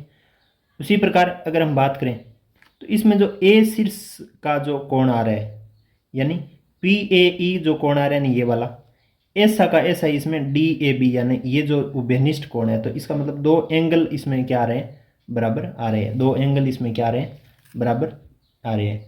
तो यहाँ पे हम दोनों में एंगल एंगल कसौटी लिखेंगे। एंगल एंगल कसौटी से ये क्या हो जाएंगे, एक दूसरे के समरूप हो जाएंगे। अब देखिए यहाँ पे संगत भागों को लिखना है, जैसे ए का संगत ए है और ई का संगत डी है, तो ए ई पी के ए डी बी इसका समरूप है जो त्रिभुज है वो यहाँ पे हो जाएगा। नेक्स्ट हम इसमें इसी आकृति में हम एक और बात करते हैं, चौथे इसके बिंदुवत प्रश्न की। पी डी सी अपना पी डी सी ये वाला त्रिभुज पी डी सी, इसको बी ई और सी, पी डी सी को बी ई सी के समरूप बनाना है। अब देखिए इस प्रकार से है अपना, ये 90 डिग्री है, ये सी, ये पी और ये डी। पी डी सी तो इस प्रकार का त्रिभुज है और सी ई बी इस प्रकार का है। यहाँ पे 90 डिग्री है, यहाँ ई शीर्ष है, यहाँ बी है, यहाँ सी है। तो इन दोनों त्रिभुजों की हम बात करते हैं। तो यहाँ पे देखिए पी डी सी और बी ई सी में, इन दोनों में अगर देखें तो एक जो कोण आ रहा है ना, कौन सा, पी डी सी वाला, जैसे इसका पी डी सी वाला ये समकोण है, इधर वाला समकोण है और इसमें ये समकोण है, कौन सा, बी ई सी वाला। तो ये दोनों समकोण होने के कारण बराबर हो गए। और एक कोण उभयनिष्ठ है, कौन सा, इसके जो शीर्ष पे बन रहा है वही कोण इसके सी शीर्ष पे बनेगा। तो जो पी सी डी है वो बी सी ई के उभयनिष्ठ कोण बराबर है। इसका मतलब इस ए समरूपता कसौटी से ये दोनों त्रिभुज क्या हो जाएंगे, समरूप हो जाएंगे। इस प्रकार से ये जो 7वें प्रश्न के जो 4 भाग थे उन चारों भागों को हमने यहाँ पे हल कर लिया। आप इसको कॉपी में नोट करेंगे, लिखेंगे तथा पुनः एक बार अभ्यास जरूर करेंगे इनका। अगर आपको कुछ कम समझ में आया है तो इस क्लास को आप थोड़ा सा दोबारा देखिए, रिवीजन कीजिए, आपको बेहतर तरीके से समझ में आ जाएगा, ऐसी उम्मीद है। आप अब नेक्स्ट पैनल पर हम इसके नेक्स्ट क्वेश्चन की बात करने वाले हैं। क्लास को रोक के यहाँ इसको पूरा आप नोट कर लीजिए, लिख लीजिए। अपना नेक्स्ट क्वेश्चन इस प्रकार से दिया गया है, 8वां क्वेश्चन, कि समांतर चतुर्भुज ए बी सी डी समांतर चतुर्भुज है। समांतर चतुर्भुज की हमें खासियत पता होनी चाहिए कि आमने सामने की भुजाओं का जोड़ा क्या होता है, समांतर होता है तथा बराबर होती है, समकोण भी बराबर होते हैं। ए बी सी डी की बढ़ाई गई भुजा ए डी पर स्थित ई बिंदु है तथा बी ई भुजा सी डी को ए पर प्रतिच्छेदित करती है। दर्शाइए कि ए बी ई समरूप है सी एफ बी के। तो चलिए हम इस प्रश्न से संबंधित जो आकृति हमें बनानी है वो हम यहाँ पे बना लेते हैं। आकृति इस प्रकार की हमें आकृति यहाँ पे बनानी है। यहाँ देखिए क्या दिया गया है कि ए बी सी डी एक समांतर चतुर्भुज है। तो ए बी सी और डी ये हमने एक समांतर चतुर्भुज यहाँ पे बना लिया है, ए बी सी डी। अब ए बी सी डी समांतर चतुर्भुज है जिसकी बढ़ाई गई भुजा ए डी पर स्थित, बढ़ाई गई भुजा कौन सी है, ए डी को बढ़ाया गया उस पर स्थित है। इसको अगर आगे बढ़ाएं तो उस पर कोई बिंदु ई स्थित है तथा बी ई को यानी इस बी शीर्ष को ई से यहाँ पे मिलाते हैं। बी ई भुजा सी डी को एफ पर प्रतिच्छेदित करती है, यानी सी डी भुजा है इस बी ई को मिलाने से एफ पर यहाँ पे प्रतिच्छेदित करती है। तो दर्शाइए कि ए बी ई अपना कौन सा हो जाएगा, ए बी ई ये वाला जो त्रिभुज है ये त्रिभुज समरूप दर्शाना है सी एफ बी के। सी एफ बी अपना कौन सा हो जाएगा, सी एफ बी ये त्रिभुज अपना समरूप दर्शाना है। कौन से के, ये ए बी ई के ये वाला त्रिभुज समरूप दर्शाना है। तो देखिए इसमें क्या क्या स्थितियां बनेगी वो हम जांच करते हैं। हम 2 त्रिभुज लेते हैं, कौन कौन से, एक तो ए बी ई ये वाला अपना जो त्रिभुज बना है ना, ए बी ई ये वाला त्रिभुज लेंगे और एक त्रिभुज हम लेंगे CFB, CFB ये वाला त्रिभुज हम यहाँ पे लेंगे। अब क्या करना है कि इस त्रिभुज का जो कोण A है ना वो इस त्रिभुज के कोण C के बराबर है, क्योंकि समांतर चतुर्भुज के समूह कोण क्या होते हैं, बराबर होते हैं। तो इस आधार पर इसका जो A कोण है ना वो इसके C कोण के बराबर है। दूसरा AEB, AEB ये वाला जो कोण बना है AEB ये कोण CBF, CBF इस कोण के बराबर होगा, इस कोण के बराबर होगा। क्यों, एकांतर कोण है। एकांतर कोण कैसे, एकांतर कोण हम कैसे किस आधार पे बता रहे हैं कि यहाँ पे देखिए ये दोनों भुजाएं समांतर हैं, ये दोनों भुजाएं ये आपस में दोनों समांतर हैं।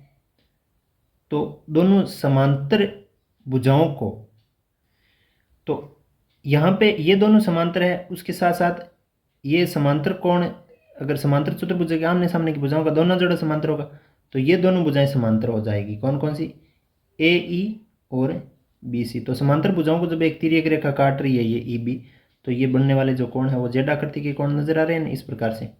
तो ये दोनों कोण क्या हो जाएंगे, एकांतर कोण की परिभाषा से समांतर हो जाएंगे।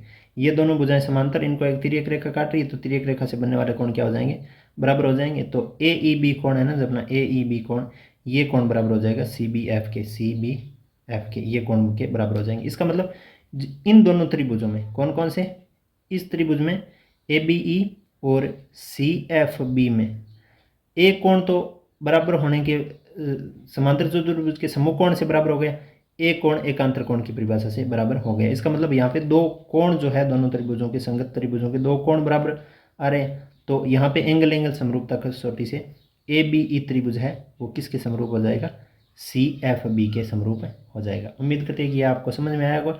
समझ में आया है तो इसको आप अपनी कॉपी में नोट कीजिए, लिखकर पुनः आप इसका एक बार अभ्यास जरूर कीजिए। हो सके तो एक बार से अगर समझ में नहीं आया है तो क्लास को दोबारा देख के इसको आप समझ सकते हैं। तथा हमारे चैनल पर अगर आप पहली बार विजिट कर रहे हैं तो चैनल को सब्सक्राइब कीजिए, क्लास को लाइक कीजिए तथा अन्य दोस्तों के साथ इसको शेयर ज़रूर कीजिए। ये लिख लेने के बाद नेक्स्ट पैनल पर हम इसके नेक्स्ट क्वेश्चन की बात करेंगे, 9वें क्वेश्चन की। 9वां क्वेश्चन अपना इस प्रकार से है, आकृति में ABC और AMP दो समकोण त्रिभुज हैं। ऐसी आकृति में संलग्न की हुई दी हुई है। इसमें बताया गया है कि इसमें ABC अपना कौन सा हो जाएगा, ये ABC और AMP ये दो समकोण त्रिभुज है जिनके कोण B और M, यानी इसका जो B कोण है और इसका जो M कोण है वो क्या है, समकोण है। तो सिद्ध करना है कि जो ABC त्रिभुज है ना वो AMP के समरूप हमें सिद्ध करना है। और समरूप सिद्ध करने के बाद का जो छोटा सा काम और करना है, वो समरूप हो जाएंगे तो उनकी संगत भुजाओं का अनुपात बराबर करना एक स्वाभाविक बात होती है कि जो अगर त्रिभुज समरूप है तो उनकी संगत भुजाओं का जो अनुपात है वो बराबर होता है, यानी समानुपाती होती है। इस आधार पर हम इसको आगे हल करते हैं। तो यहाँ पे हमें जो सिद्ध करना है उसमें दोनों जो त्रिभुज ABC, पहला त्रिभुज कौन सा लेना है, ABC त्रिभुज और AMP त्रिभुज, इन दोनों त्रिभुजों को हम यहाँ पे ले लेते हैं। ABC त्रिभुज अपना ये होगा और AMP त्रिभुज अपना ये होगा, ठीक है। इन दोनों त्रिभुजों को हम एक साथ लेते हैं। तो इस त्रिभुज में ABC त्रिभुज का जो ABC कोण है ना, ABC यानी ये जो B पे बनने वाला कोण है वो इस AMP त्रिभुज के AMP कोण के बराबर है, इस कोण के बराबर है, क्योंकि दोनों कोण समकोण दिए हुए, AMP कोण और ABC कोण जो है, यानी B पे बनने वाला कोण और M पे बनने वाला कोण समकोण है। इसका मतलब इस त्रिभुज में ABC त्रिभुज और AMP त्रिभुज में ये जो B कोण है और M कोण है वो दोनों कोण कैसे समकोण है, ऐसा प्रश्न में ही दिया हुआ है। तो ये दो कोण, इस दोनों त्रिभुजों के दो कोण बराबर हो गए आपस में। फिर बात करते हैं कि इसमें जो ABC त्रिभुज है उसमें भी A कोण जो है वो का वही कोण AMP त्रिभुज में भी काम आ रहा है, यानी जो कोण A है वो उस AMP कोण, ABC त्रिभुज का A कोण AMP त्रिभुज के A कोण के बराबर है, क्योंकि उभयनिष्ठ है, सेम ही कोण काम में आ रहा है। इसका मतलब दो कोण इसमें यहाँ पे बराबर हो गए। इसका मतलब एंगल एंगल कसौटी अपनी है, जो समरूपता की कसौटी है कि किन्हीं भी दो त्रिभुजों के अगर दो कोण बराबर हैं तो वहाँ पे एंगल एंगल समरूपता कसौटी से वो दोनों त्रिभुज क्या होते हैं, समरूप होते हैं। तो समरूप होते हैं तो उनके संगत कोण जो होंगे तो बराबर, और संगत भुजाएं क्या होगी, समानुपाती होगी। इसका मतलब हम एंगल एंगल समरूपता कसौटी से लिख सकते हैं कि जो त्रिभुज ए बी सी है वो समरूप होगा किसके, ए एम पी त्रिभुज के समरूप होगा। ये हमने यहाँ पे प्रूव कर दिया, पहले प्रश्न का उत्तर यहाँ पे हमें प्राप्त हो गया है। अब देखिए, अगर ए बी सी त्रिभुज ए एम पी के समरूप है, यानी ये जो ए बी और सी त्रिभुज अगर ए एम पी त्रिभुज के अगर समरूप है तो उनकी संगत भुजाएं क्या होगी, समानुपाती होगी।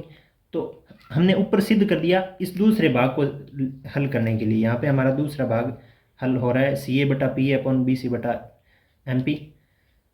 ऊपर हमने सिद्ध क्या किया कि ए बी सी किसके समरूप है, ए एम पी के। इसका मतलब इसकी संगत भुजाएं क्या होगी, समानुपाती होगी। संगत भुजाएं का तात्पर्य क्या होगा, ए बी बटा ए एम का जो अनुपात है वही बी सी बटा एम पी का होगा और वही ए सी बटा ए पी का होगा। ठीक है, तो देखिए यहाँ पे हमें ए बी बटा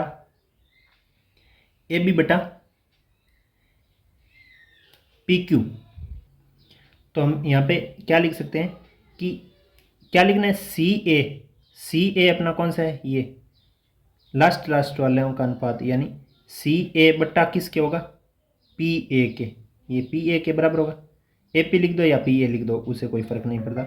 उनका अनुपात बी सी ये लास्ट वाले दो और यहाँ एम पी, बी सी बटा एम पी के अनुपातों के बराबर होगा। इस आधार पे हम इस प्रश्न के हल को यहाँ तक हल कर लिए हैं। इसको आप अपनी कॉपी में नोट करेंगे, लिखेंगे तथा दोबारा से इसका अभ्यास जरूर करेंगे।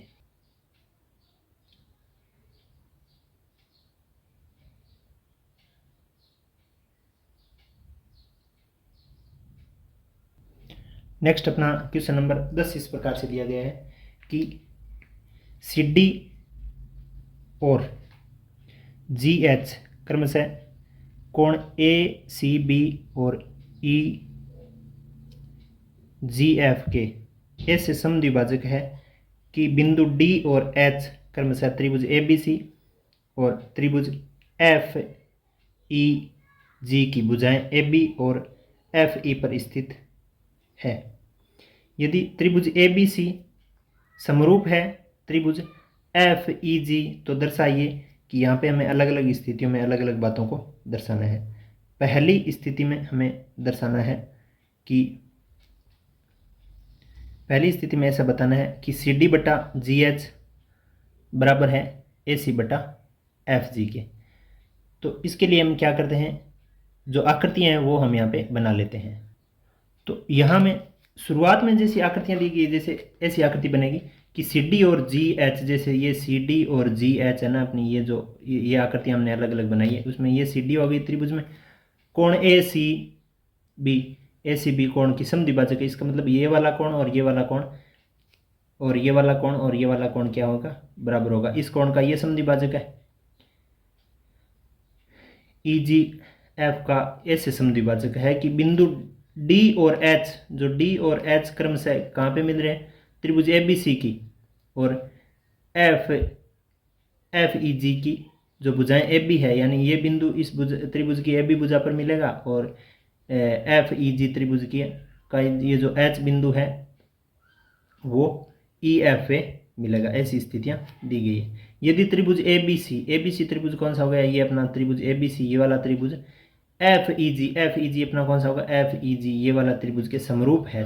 समरूप मतलब संगत भुजाएं तो समानुपाती है और संगत कोण क्या है, बराबर है। तो हमें दर्शाना है कि पहली स्थिति के लिए ये दर्शाना है, तीन स्थितियां यहाँ पे हमें दी हुई मिलेगी, तो इन तीनों के लिए हम हल करेंगे। यहाँ पे देखिए क्या दर्शाना है कि सी डी बटा जी एच ए सी बटा एफ जी के समानुपाती है, यानी इन दोनों का अनुपात इन दोनों के अनुपात के बराबर है। तो यहाँ पे हम देखिए, यहाँ हमें दिया गया क्या है कि ए बी सी त्रिभुज है ना वो एफ ई जी त्रिभुज के बराबर है, यानी ए बी सी ये वाला त्रिभुज एफ ई जी इस त्रिभुज के बराबर है। इसका मतलब ए शीर्ष का ये एफ शीर्ष होगा, बी शीर्ष का ई शीर्ष होगा और सी शीर्ष का जी शीर्ष होगा। ऐसा हमें प्राप्त हो जाएगा। जैसे ए कोण एफ कोण के बराबर होगा और जो बी कोण है वो इसके ई कोण के बराबर होगा।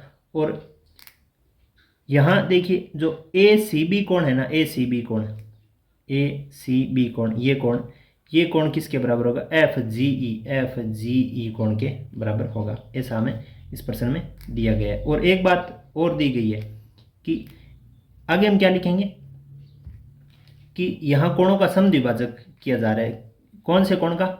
ए सी बी का समद्विभाजक ए डी है और एफ जी ई मान लो या ई जी एफ मान लो, इनका समद्विभाजक जी एच है। इसका मतलब क्या हुआ कि जो ए सी डी कोण होगा ना, ए सी डी ये वाला कोण, ए सी डी वाला कोण, ये एफ जी एच के बराबर होगा, एफ जी एच के बराबर होगा। ये यानी ये पहले बराबर थे, ठीक है, बराबर क्योंकि ये दोनों त्रिभुज समरूप थे और इसका आधा ये है, इसका आधा ये है, तो जो भाग बराबर होते हैं उनके आधे भी आपस में क्या होते हैं? बराबर होंगे। तो यहाँ हम लिख देंगे कि ए सी डी कोण है ना, ए सी डी कोण वो किसके बराबर होगा? यानी ये इस कोण का मान इस कोण के बराबर होगा, ठीक है, क्योंकि ये पूरा बराबर था तो आधे आधे भी बराबर होंगे। सी डी और जी एच समान कोणों के समद्विभाजक है इसलिए। और उसी प्रकार जैसे मान लीजिए जो बच गए आधे, कौन से? डी सी बी, ये डी सी बी, ये नीचे वाला आधा भाग इस नीचे वाले आधे भाग के बराबर होगा। एच जी ई के बराबर होगा क्योंकि सी डी और जी एच समान कोणों के समद्विभाजक है इसलिए। तो समान कोण होते हैं उनके समान दो दो भाग करते हैं तो उनके आधे आधे भी बराबर होते हैं। इस आधार पर हम लिख सकते हैं कि जो ए सी डी त्रिभुज है, त्रिभुज अपना कौन सा लेंगे? ए सी डी। ए सी डी कौन सा हो जाएगा? ए सी डी ये वाला त्रिभुज। ये त्रिभुज F G H, F G H, इस त्रिभुज की हम बात करेंगे, एफ जी एच। इसमें अगर हम सिद्ध करें तो ए कोण के बराबर इसका एफ कोण हो गया, ठीक है, और ए सी डी कोण, ए सी डी कोण इस कोण के बराबर ये कोण हो गया। तो यहाँ पे देखिए हमने ऊपर सिद्ध कर ही दिया था कि कोण ए कोण एफ के बराबर है। क्यों? क्योंकि ये दोनों आपस में समरूप है इसलिए ऊपर सिद्ध किया है। और ये इनका समान कोणों के समद्विभाजक, समान कोणों के समद्विभाजक है, तो ये भी हमने ऊपर बराबर सिद्ध कर दिया है, यहाँ पे सिद्ध कर ही दिया, ठीक है। और ए कोण के एफ कोण बराबर यहाँ सिद्ध कर दिया था। इसका मतलब क्या हुआ कि ये जो दोनों त्रिभुज है ना, ये एंगल यानी इसका दो कोण इसके दो कोणों के बराबर हमने सिद्ध कर दिया। तो एंगल कसौटी से ये दोनों त्रिभुज, ए सी डी वाला त्रिभुज है ना, ए सी डी वाला ये त्रिभुज एफ जी एच के समरूप हो जाएगा, एफ जी एच के समरूप हो जाएगा। इसका मतलब क्या हुआ कि अगर ये दोनों त्रिभुज समरूप है तो इसकी जो सी डी लाइन है ना, सी डी लाइन यानी लास्ट वाली दो लाइन है, सी डी लाइन, ये सी डी बोल दो या डी सी बोल दो, ये इसके साथ अनुपात बनाएगी जी एच के साथ। यानी सी डी का अनुपात जी एच के साथ है, सी डी का अनुपात जी एच के साथ है, वही अनुपात ए सी का अनुपात एफ जी के साथ होगा, एफ जी के साथ होगा। क्योंकि संगत जो समरूप त्रिभुज होते हैं उसके संगत भुजाएं तो होती है समानुपाती और संगत कोण होते हैं बराबर। इस प्रकार से हमने इसके पहले बिंदुवत प्रश्न को के हल करने के पैटर्न को यहाँ तक हमने हल कर लिया है। इसको आप क्लास को अगर रोक के इसको उतारना चाहते हो तो इसको उतारिए और हम नेक्स्ट इसके दूसरे बिंदुवत प्रश्न में जो पूछा गया है उसको हम यहाँ पे हल करने की कोशिश करते हैं, हल करते हैं किस प्रकार से पूछा गया और किस प्रकार से हमें इसको हल करना है। तो यहाँ पे देखिए, यहाँ दूसरे में पूछा गया कि डी सी बी को एच जी ई के समरूप बताइए। डी सी जी अपना कौन सा हो जाएगा? डी सी और बी, डी सी बी है, सॉरी डी सी जी नहीं है, डी सी बी को आप एच जी ई के समरूप बताइए। तो ये आसान सा है क्योंकि ये दोनों कोण हमने बराबर ऊपर बता ही दिए थे। कौन कौन से कोण? डी सी ई, ये देखिए D C B, D C B कोण और एच जी ई कोण, एच जी ई कोण ये दोनों बराबर बता दिए थे। बी कोण ई के बराबर बता दिया था, बी कोण ई के बराबर बता दिया था। यहाँ पे इन दोनों का हम यहाँ पे उपयोग करेंगे और हम यहाँ पे लिख देंगे कि डी सी बी कोण है ना वो एच जी ई के बराबर है। डी सी बी कोण ये वाला कोण एच जी ई के बराबर है, ऊपर सिद्ध किया हमने। यहाँ पे देखिए D C B H G की बराबर सिद्ध किया है और कोण ई कोण बी के बराबर हमने सिद्ध किया है। यहाँ देखिए कोण बी ई के बराबर है, क्यों किया था? क्योंकि ये दोनों कोण समरूप थे इसलिए। इसका मतलब एंगल इसके दो कोण, ये कोण इसके बराबर हो गया, ये कोण इसके बराबर हो गया, तो जो बच गया कोण वो इसके स्वाभाविक तौर पे बराबर होगा। लेकिन अपने दो कोण बराबर बताने के बाद भी एंगल कसौटी यहाँ पे लागू हो जाती है। तो एंगल कसौटी से जो डी सी बी त्रिभुज है वो समरूप हो जाएगा एच जी ई के। तो ये दूसरे जो प्रश्न की जो डिमांड थी, दूसरे प्रश्न में जो पूछा गया था वो यहाँ पे हमने हल करके बता दिए। ठीक इसी प्रकार अब देखिए तीसरे बिंदुवत प्रश्न में क्या पूछा गया है, तो इसको भी आप अपनी कॉपी में नोट कर लीजिए। समझ गए होंगे तो आप इसको एक बार दोबारा से अभ्यास करने के लिए भी अपनी कॉपी में स्पेस रखिए। अब देखिए तीसरे बिंदुवत प्रश्न में पूछा गया है कि डी सी ए इस वाले त्रिभुज को आप समरूप बनाइए, बताइए एच जी एफ के समरूप बताइए। तो ये भी ज़्यादा कठिन नहीं है, क्योंकि हमने कोण ए को एफ के बराबर बता दिया था, क्योंकि ये दोनों त्रिभुज समरूप थे। तो कोण ए को एफ के बराबर बता दिया था, और कोण ए सी डी को यहाँ पे देखिए ए सी डी को हमने ये एफ जी एच के बराबर बताया था यहाँ पे। तो इन दोनों बातों का हम यहाँ पे उपयोग करेंगे, तो इस्तेमाल करेंगे, तो ऊपर हमें जो प्रश्न पूछा जा रहा है इसका हल हमें प्राप्त हो जाएगा। जैसे देखिए ए सी डी अपना कौन सा ए सी डी, इस वाले त्रिभुज को हमने इसकी एफ जी एच को बराबर बताया था। यहाँ देखिए, तो यहाँ इस त्रिभुज के एक एक कोण यहाँ बता दिए, और कोण ए जो है वो एफ के बराबर बताया था। यहाँ देखिए कोण ए एफ के बराबर बताया था। तो ऊपर हमने दोनों बातें सिद्ध कर रखी है। तो इस आधार पे हम बता सकते हैं कि इन दोनों त्रिभुजों के दो कोण बराबर हैं, संगत कोण बराबर है। तो एंगल समरूपता कसौटी से ये दोनों त्रिभुज क्या हो जाएंगे, समरूप हो जाएंगे। इस प्रकार से तो तीसरे बिंदु प्रश्न की जो मांग थी उसको भी हमने यहाँ पे उत्तर तक पहुँचा दिया है। उम्मीद करते हैं कि ये बात आपको जरूर समझ में आई होगी। समझ में आई है तो आप इसको एक बार नोट कर लीजिए, लिख लीजिए, तथा पुनः आप इसका अभ्यास जरूर कीजिए। इस भाग में हम इन 10 प्रश्नों का ही हल करेंगे।